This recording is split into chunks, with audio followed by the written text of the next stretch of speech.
Have you ever sat in a meeting and heard your boss say, "Let's circle back on this," or "We need to touch base"? And you're thinking, what does that even mean? Today, I'm teaching you 5 essential work idioms that every American uses. And once you know them, you'll sound so much more fluent and natural in your job. Hello, and welcome to Daily English Edge. I'm your host, and today we're diving into the real language of American workplaces. These are not textbook phrases. These are the idioms your colleagues use every single day.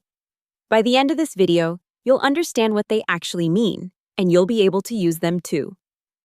Let's jump in. First up, circle back. You'll hear this one constantly in meetings. When someone says, "Let's circle back on this," they do not mean you will literally go in a circle. It means to return to that topic or issue later. For example, your manager might say during a meeting, "That's a great question, but let's circle back to it after we finish the budget discussion." She's not saying you'll ignore the question forever. She's saying you'll discuss it again soon. You can use this phrase too. If someone asks you something you're not ready to answer, you can say, "Can we circle back to that tomorrow? I need to check some numbers first." It's a professional, natural way to say, "Let's talk about this later." Next, touch base. Americans say this all the time, especially about quick conversations.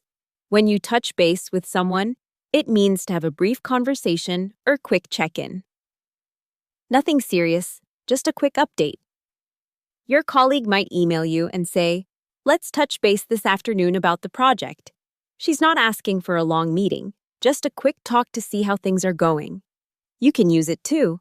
"I'll touch base with the design team and see where they are with the new website." It means you'll quickly check in with them. This phrase is super useful because it sounds professional and natural, and it tells people you're organized and communicative. Third idiom, on the same page. This one is really useful.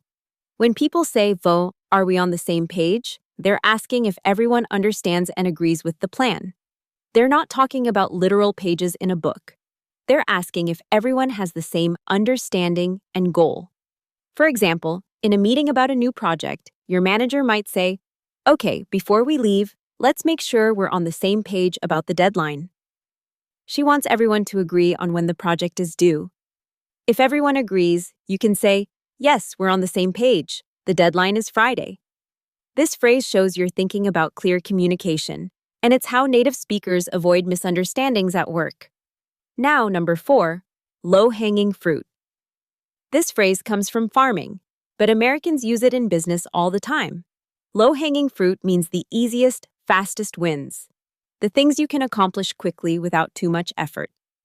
When your boss says, "Let's focus on the low-hanging fruit first," she means start with the easiest tasks.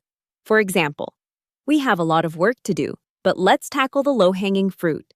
Those quick wins will give us momentum." It's not rude or negative. It's actually smart project management. You can say it too. The low-hanging fruit here is fixing the email template. That will take an hour and improve customer experience. This phrase makes you sound strategic and organized. Finally, number 5, the ball is in your court. This comes from sports, and it means it's now your turn to take action or make a decision. When someone says, "The ball is in your court," they're saying the responsibility is now with you. You need to do the next step. For example, your manager gives you a project and says, "I've given you all the information you need. The ball is in your court now." It means you have everything, and now it's your job to complete the work. Or in an email negotiation with a client, after you send them a proposal, you might write, "I've sent over our proposal. The ball is in your court. Let me know your thoughts." It's professional, and it shows you're waiting for their response. This phrase is perfect for taking responsibility and showing you're action-oriented. There you have it, 5 essential work idioms that native speakers use every single day.